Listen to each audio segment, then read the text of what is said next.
everyone and welcome back to my channel. If you're new here, I'm Alex and today I finally get to tell you which books made it onto my Christmas list. For those of you who watched my 10 horror tropes or 10 sci-fi tropes video, you got the assignment. You knew that I was looking for your recommendations. The way that it worked is I went and I listed out all of my favorite tropes. You all were supposed to reply with what books you thought fit those tropes. I went through every single recommendation and I handpicked one book per trope to make it onto my list. So my Christmas list is 10 horror books, 10 sci-fi books, and 5 books that I chose just for me that weren't based off of recommendations. They were just books that I was interested in. For each of these books, I'm going to show you the cover, I'll give you the title, the author, and a brief descriptor, and for the ones that were given based off of a recommendation, I will also provide the name of the person who recommended it. And because I'm going to be providing the name of the people who gave me these recommendations, I just want to give a brief disclaimer that you will notice that some people got multiple entries for their recommendations. I don't want you to think that this is any way due to favoritism. I wasn't going through and selecting like certain subscribers that I was like, oh, I want to pick more recommendations from them. The reason why some people got several different books is for one of two reasons. The first is that some of the tropes just weren't recommended as much as others. So maybe I got 5 recommendations for one trope and only 1 recommendation for another trope. Well, whatever that one book was that was recommended is default going to be the winner for that trope. I didn't have any choices. And the second reason is just some of my subscribers came in full force and provided one or multiple recommendations for the same trope, and they did it for like every single trope. And if it wasn't for all 10 of them in one video, it was for most of them. So of course, statistically, the more recommendations you provide, the more likely it was that one of your options was going to be selected. So that's just math. I didn't want anybody's feelings to be hurt if your option wasn't one of the ones that was selected, because every single recommendation that I got ended up on a wish list. It might just not have ended up on my Christmas list. To kick off this video, I'm going to start with the 5 books that I selected for myself, and part of that is because they come from different genres, at least some of them do, you know, outside of science fiction or horror.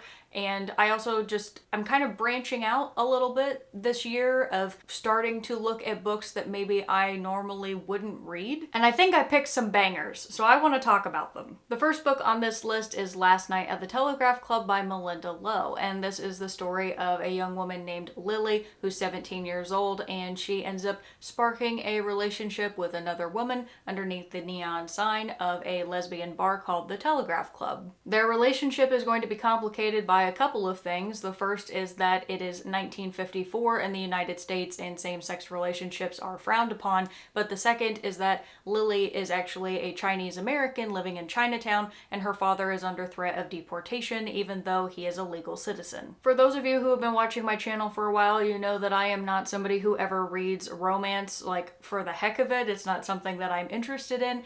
This book piqued my interest because it's won 4 different awards, one of which was a National Book Award, which is one that I greatly respect, but it also just doesn't seem to have a lot of the tropes that I find in most YA romance that I try to avoid. It seems like it takes itself quite seriously. There are a lot of boundaries to overcome. I think it's going to be a heartfelt story, and I'm really interested in picking this one up. The second book is one that's a little bit more up my alley, and this is Project Hail Mary by Anthony Weir. This is the story of a man who is millions of miles from home in space. He is waking up after many years of being asleep. His crew members are dead, and he is supposed to be on a last-ditch effort in order to save humanity, and he doesn't remember that. Like, he doesn't know what it is that he is supposed to be doing out in space, and so this is kind of a narrative of him slowly regaining his memory and uncovering what it is that he is supposed to do to save all of the people back on Earth. Now, under normal circumstances, this book actually wouldn't be one that I would gravitate towards, and that is because it hosts my least favorite trope of all time, which is amnesia. But again, it was another one that everybody is raving about, and I know Andy Weir is generally very highly regarded by people, but this book in particular was rated higher than even some of his other works that people loved, and I was like, you know what? There must be something to this. It was also a recommendation that I got from one of my subscribers, Dark Matter Meets Antimatter, and I was like, you know what? It's going to make it on this list because it didn't make it for the trope video, or, you know, from the trope selections. So I'm going to pick this one for myself. just to kind of branch out and give it a shot. The third story is one that I am so excited about, and that is a novel called Remarkably Bright Creatures by Shelby Van Pelt. This is the story of Marcellus, who is a giant Pacific octopus living at a local aquarium, and he ends up befriending a young woman named Tova, who is the local janitor. And normally Marcellus is very standoffish, he doesn't like people, but Tova he has a particular affection for, and he ends up learning that she lost her son at sea and she never figured out what happened to him. So Marcellus decides to be a detective and solve the mystery of what happened to her son. And I love the idea of this story because it's from Marcellus's perspective, or at least part of the story is. I don't know if the whole story is. But for those of you who watched my travel vlog when I went to Arkansas, you know that when I read The Mountain and the Sea, I absolutely loved that book, and it kind of got me on this hook of octopuses. And so this book, when I saw it, I was like, I have to include this on the list, 100%. The next book that I have is another one that I have heard so many things about, and I am hoping that it is good because I want to believe that this is going to be amazing, is Divine Rivals by Rebecca Ross. This story takes place in a magical world with gods that have been asleep for centuries, and now they've woken up again and they're warring with one another. And we have this one character named Iris who is trying to keep her family together. Her mother is suffering from addiction. Her brother went off to war and is missing from the front lines, so she decides that she is going to become a columnist or a journalist for one of their papers. I think it's called the Oath Gazette. And when she starts writing letters to her brother, she slides them under her wardrobe and they magically disappear, and they end up in the hands of another rival journalist called Roman, and he writes her back. And I'm not sure if he's trying to spark some sort of tension between the two of them or if he's going to help her find her brother. I understand that it is supposed to turn into a romance, and again, normally I would avoid that like the plague, but I love epistolary novels, like at the core of my being. When characters write letters back and forth to one another, I eat that up. So I heard about this, everybody loved it, it's being recommended all over BookTube, it was recommended to me personally as well, and I was like, okay, I give. I'm gonna ask for it for Christmas. And the last book that I chose is The Spirit Bears Its Teeth by Andrew Joseph White. He was also the author of another book that I read recently that I really enjoyed, which was Hell Followed With Us, and that was a body horror. He features trans main characters because Andrew Joseph White is trans himself, and I just really like his writing style. If you didn't read Hell Followed With Us, that doesn't matter because The Spirit Bears Its Teeth is a totally different universe. And this is the story of a young autistic trans man named Silas who was born with violet eyes, and people who are born with violet eyes have the ability to commune with the dead under the watchful eye of what was called the Royal Speaker Society. Silas ends up contracting some sort of illness that only affects mediums, and he is shipped off to a finishing school where he ends up meeting ghosts that are pleading with him for help. And he decides that he is going to essentially bring all of the atrocities and all of the history of this finishing school to light. And I think that it sounds fantastic. I did go and peek at the cover when it was released because it just recently came out. I mean, this is not a book that has been out for very long at all, and the cover was gorgeous. I mean, it's just beautiful. And now I'm going to get into the meat and potatoes of this video, which are your trope recommendations for me, and I'm going to begin with science fiction. Now, the first sci-fi trope that I absolutely love is aliens that we are at war against or we have some sort of conflict with. And the book that I selected for this trope was The Three-Body Problem, and the viewer who recommended it to me was At Matter Meets Antimatter, so thank you very much for that recommendation. The story is set against the backdrop of China's Cultural Revolution, and essentially humanity sent signals out into space to say, we're here, and an alien civilization on the brink of destruction decides that they're going to invade Earth. Humanity splits into two camps of people who want to welcome the invaders and the people who want to fight them. This book has been on my wish list for ages now. It was a Hugo Award winner. I am like fascinated to pick this up, and I also kind of cheated a little bit, I won't lie, because for Christmas I asked for the trilogy. I know that there are now 4 books, don't get me wrong, but they created a box set of the first 3 that was pretty inexpensive, and so I asked for that.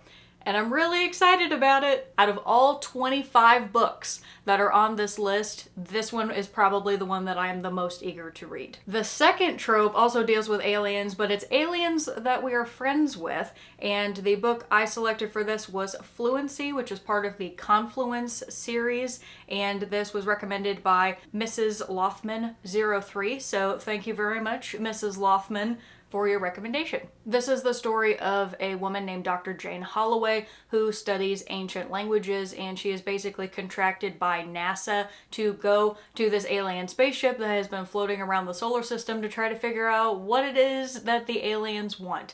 The ship has been under surveillance for years. It apparently was first discovered in the 1960s, but they have been keeping it, or at least part of the information that they know about the ship, secret from the public. From what I know, the crew make it onto the ship, but then they end up getting trapped somehow, and Dr. Holloway has to decide whether she's going to trust the aliens or not. Sounds like a really cool premise. The third trope is isolated colony. And the really cool thing about this trope is it was the only one where two people recommended the exact same book. So of course I had to go with that one, and the book is Remnant Population. The two people who recommended it were Bazu513 and Amatos Lagustelir, which translates to Matos Likes to Read, and she actually got several books on the sci-fi list, so I hope that you won't mind, Matos, that I will refer to you as Matos Likes to Read just because I do not speak Spanish and your language is beautiful and I don't want to butcher it, so please forgive me. Remnant Population by Elizabeth Moon is the story of Ophelia, who grows up on a human colony out in space, and she loves it there. It is her favorite place to live. She thinks that it's a beautiful planet. When a mega corporation comes to basically disband her colony, she has now lived a long life, she's an old woman, and she refuses to leave. That premise alone has me, and then the fact that two people also recommended it, I had to make it onto this list. Trope number 4 is humans with genetic mutations, and this was also a recommendation by Bazu513, and that book is The Crystal IDs. This is a classic science fiction work by John Wyndham and is the story of our main hero David, who lives on a post-apocalyptic Earth that was bombarded by nuclear bombs. He lives in this zealotous religious community who rejects anybody with differences, and they basically get cast out on their own into the wasteland, I'm assuming. They refer to people with genetic mutations as mutants, and as the story progresses, I believe we learn that David might have a mutation himself, and he has to decide whether he's going to hide it and stay in his community, or leave and brave the outside world that he has never experienced before. For trope number 5, I have viruses, plagues, and fungi, and the book that I selected for this is actually technically a trilogy, but you can only buy it as a series. You can't buy the individual books, and that is Hunger, the complete trilogy. And this was recommended to me by @the_Nicole1988, so thank you, Nicole. This is the story of an exogen scientist who, faced with the plight of world hunger, decides to come up with a way to unlock dormant genes in plants to allow them to adapt and reproduce in any environment. Humanity succeeds, and world hunger is averted. That is until every animal species, including humans, who ate these adapted plants start to turn violent and are attacking each other and trying to consume one another. This transformation from docile and kind to violent is known as the change, and we are following a set of characters who have been able to avoid the change by growing their own non-genetically edited food. The entire trilogy together is 754 pages. That seems like plenty to me for the books to be sold individually, so I don't know why it's being sold as a trilogy, but either way, it can be bought as a trilogy altogether, and I thought it sounded really cool. The next trope is robots and AI, and I actually selected a graphic novel for this one, and that is Descender, which was recommended to me by Matos Likes to Read. This is the story of a young robot boy named Tim21, who he and his companions have to essentially struggle and fight for their lives every day because androids and robots have been outlawed, and there are people seeking to destroy them at every turn. I like the cover. I think I'll like the art style. The story sounds interesting. Happy to have something that isn't just a regular novel on this list. Trope number 7 is time travel, and for this I selected Under Fortunate Stars by Ren Hutchings, and this was also recommended to me by Matos Likes to Read. So Matos, You're on a roll. Now, this story sounds fascinating. It is about 5 people who are fleeing the end of a generations-long war with an alien race known as the Felon. And when they launch themselves into space, they end up stranded in this space rift with essentially no help for rescue. Until a ship that claims to be from 152 years in the future finds them and rescues them. But the really crazy thing is the captain of the future vessel recognizes the 5 people that they are saving because they're essentially heroes in the future. They were people who helped end the war. But when they start learning more about the crew, it turns out that the history and the stories that they have been told are not exactly matching up with true events. So I think it's both a story about the victors being able to change history and also just a really cool romp about time travel. So I think this sounds great. Trope number 8 was parallel universe or multiverse, and I selected Hyperion by Dan Simmons, and this was recommended to me by @Beethoven2351. So thank you, Beethoven. This is the story of a world called Hyperion and a creature who lives on it known as the Shrike. There are people who worship it, there are people who fear it, but the Shrike waits for them all. At the eve of Armageddon, when the entire galaxy is at war, there are 7 pilgrims who venture to Hyperion in the hopes that they will be able to learn about the riddles of their lives. Each of them is carrying a secret, and one of them carries the fate of humanity. Like, when we're talking about classic science fiction, Hyperion is like classic science fiction. To give you an idea, on Goodreads alone, there are over 240,000 reviews for this book, and it is overwhelmingly positive. Now, I will say that this is part of a series. I am not sure whether this is going to be a series that I want to invest in, but I absolutely want to read the first book, so I'm gonna give it a shot. And keep in mind, any of the books that I don't get for Christmas, because I don't think me giving a list of 25 books to my family that I'm going to receive every single book that I ask for, but they will be on a priority list when I can buy books of ones that I'm going to pick up. So just keep that in mind. Trope number 9 is Generation Ship, and the book I selected for this was An Unkindness of Ghosts by River Solomon, and this was recommended to me also by Matos Likes to Read. So for this one, I'm not going to give a full description of the book, only because I really liked the pitch that I received for this one, and so I'm just going to tell that to you, which is a generation ship if it resembled the antebellum South. I'm sold. And the last of the 10 sci-fi tropes is one that's not technically unique to sci-fi, but one that I really love in a sci-fi setting, and that is found family. And the book that I selected for that is Translation State by Anne Leckie, and the viewer who recommended that to me was also Beethoven2351. This is the story of Kven, who was created to be a Presger translator in order to serve as an intermediary between the dangerous Presger aliens and humanity. Kven rebels and is thrust into the path of 2 other people who are kind of struggling to find their own path as well, and their decisions will ultimately have a rippling effect amongst the stars. This one's also exciting because it's a relatively new book. It came out in June of this year, so sounds cool. All right, so we've made it through 15 books. We've got 10 more, and all of them are from the horror tropes. My first horror trope was children as the protagonist, and I selected Our Share of Night, which was recommended by Rue McG 1160.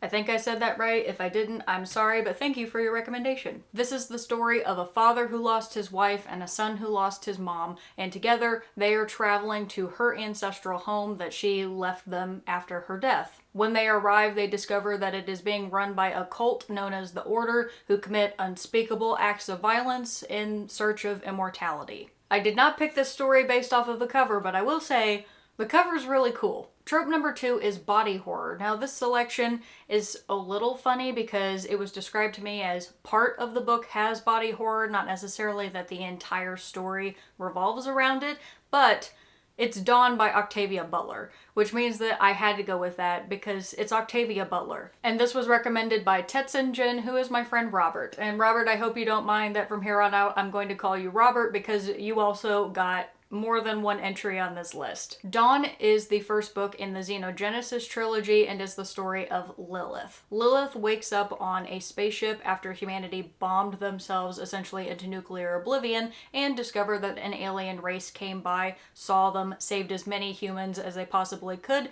and healed the planet. Now the aliens want Lilith to take her people and usher them back onto Earth to essentially start a whole new life, but it comes at a price. Trope number 3 was the one trope that carried over from science fiction into horror just because it technically fits in both categories, and that is virus, plague, fungi, and parasites. For this one, I selected What Moves the Dead by T. Kingfisher, and this was recommended by Amathai68, so thank you very much, Amathai. The only thing I know about What Moves the Dead is it's a retelling of Edgar Allan Poe's House of Usher.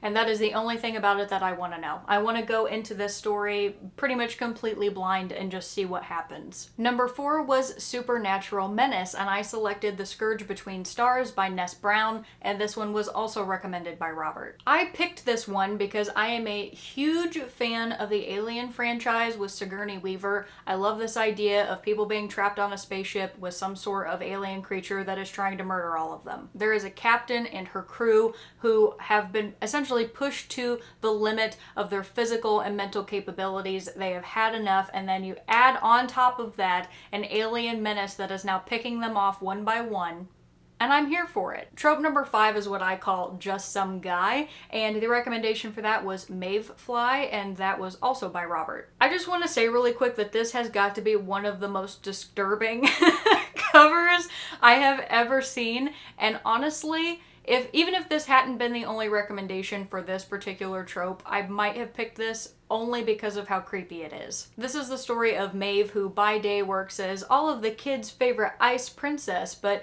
by night she goes around to all of these dive bars, essentially looking for trouble. And she finds it one night in the company of her best friend's brother, who awakens something dark in Maeve and sends her on a dangerous path. For trope number 7, I have Nightmare as Reality, and I selected The Lathe of Heaven by Ursula K. Le Guin, and this one was also recommended by Bazu513. In a nutshell, this is the story of a man named George, who discovers that his dreams have the ability to alter reality. He goes to a very ambitious sleep psychiatrist whose name is Dr. William Haber, and tells him all about his new ability. The doctor sees this and decides it would be a really good thing to exploit. And George must get help from some unexpected places in order to prevent Haber from destroying reality itself. And this is yet another example of classic science fiction. Trope number 7 was Haunted House, and for this I selected A House with Good Bones by T. Kingfisher, and this was recommended by my viewer Angela Roberts-757, so thank you very much, Angela. This is the story of Sam Montgomery, who is traveling to the home of her mother, only to discover that her mom seems kind of off. Gone is the cozy and warm and mildly cluttered interior that her mom's house used to have. Now everything is just a sterile white. On top of that, her mom also is constantly frightened of everything and looking over her shoulder even when she's the only person in the room. After doing a little bit of digging, Sam also discovers a jar of teeth that her mom seems to have hidden in the house. So Sam has to get to the bottom of why exactly it is that her mom is so afraid of her home, and also what might be lurking there. I think the premise of this story sounds rather simple, but there is a charm in that, and T. Kingfisher is one of the most highly regarded authors of our time, so I have high hopes for this. Trope number 8 is Portal to Another World, and for this one I selected The Doors of Eden by Adrian Tchaikovsky, and this one was also recommended by Robert. What's interesting about this story is it sounds like it is from multiple perspectives that are all going to kind of converge on one another even though they aren't related, and I enjoy stories like that. The first perspective is about two girls who went out searching for monsters on this moor, and only one of them came back. But the girls' reappearance does spark the interest of the MI5 officials, and they all converge to try to figure out exactly what happened. A different character, Jillian, is investigating an attack on a top physicist, but he ends up kind of clashing with the MI5 officials, who he's not convinced are entirely human. And finally, there's another character, Dr. Khan, who has been researching and theorizing for years that there are cracks in the world that lead to parallel versions of Earth. Well, as it turns out, those cracks are widening, and as the doors open, anything can come through. Now, I have high hopes for this book because Adrian Tchaikovsky is the same author who wrote the Children of Time series, and that is very highly regarded. I have yet to read that series, but I do own a digital copy of the first book, which is why Children of Time didn't end up in any of the tropes on this list. For trope number 9, we have Trapped or Stranded, and for this I selected The Wall by Marlon Haushofer. And this is the last one that was recommended by Robert, and funny enough, also one that he told me he didn't really like all that much, but fit within this trope. This is the story of a woman who goes on vacation in the Austrian mountains, and when she wakes up, she discovers that there is an invisible wall separating her from the rest of the world, and her only companions are a dog, a cat, and a cow. This story is supposed to be kind of a day in the life while also tackling elements of loneliness and isolation and coming to terms with those things. The only thing that I can assume about this book is that it will be different than Under the Dome by Stephen King, which is one of my favorite books. But I'm still willing to give it a shot. And last but certainly not least, for the trope of possession or mind control, I selected Boys in the Valley by Philip Frasassi, and this was recommended to me by Frankie Asberry 866. So thank you very much, Frankie Asberry. This is the story of a group of boys who live at a Catholic orphanage where they are overseen by a group of priests. One night, there is a mysterious man who appears on their doorstep. He is gravely wounded and he is completely covered in occult symbols, and when he arrives, he essentially unleashes an evil into the orphanage that overtakes and possesses some of the boys. As the story progresses, Peter and his companions have to decide which side they prefer to be on, as they recognize that their lives and their souls are at stake. This is another book that's pretty new. It came out in July. I think the cover is absolutely gorgeous. I think the premise of the story sounds like a lot of fun,